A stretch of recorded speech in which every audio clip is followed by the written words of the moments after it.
Hello, I'm Adam from the Press Continue podcast, and today we're going to learn how to work on marquees. So the first thing we have to do is open this thing up. It's a pretty simple thing to do.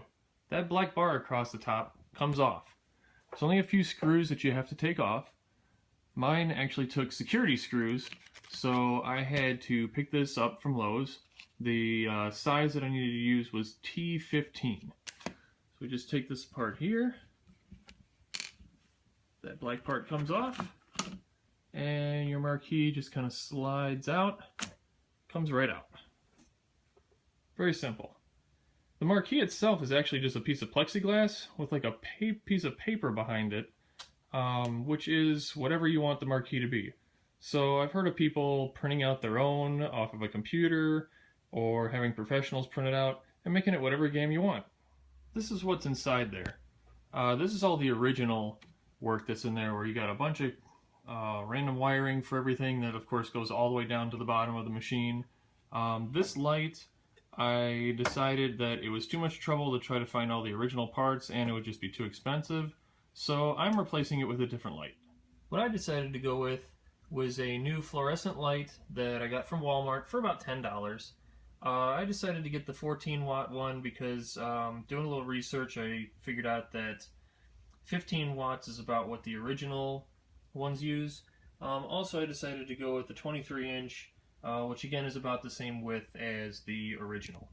So if we take this thing and put it up here, what I'm going to do is I'm going to pull out the all the original stuff that's in there and mount this light in there. First though, I got to get all that old stuff out and get all those wires out of there. So this is what it looks like after I've taken all the wires and everything out of there. I also took the time, I figured this would be a great time to get in there and just clean everything up in there as well. Because I know a lot of these kind of machines were in bars that, you know, people smoked a lot in, so I figured I'd get a lot of that cigarette color out of there. Cleaned up real good. I mean, just to give you an idea of the before and after, this is a secondary spot in the cabinet.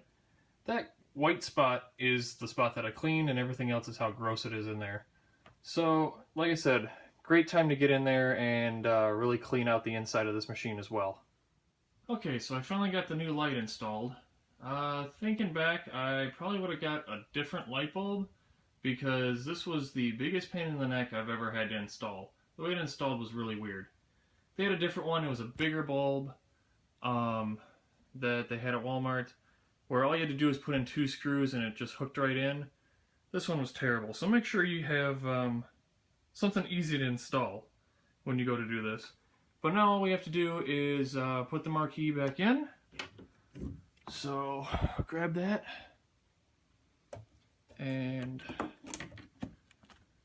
sit it in place, push it back, grab the black top retainer, put that back on there, and all we gotta do is screw that in, and then we'll turn it on and see what happens. Alright, so I got everything all put back together, and it's time to plug this thing in and see what it looks like. Wow, that looks good. Nice and bright, nice and clean. So in the end, this isn't a hard project, but it does add a lot of life to an old arcade cabinet like this.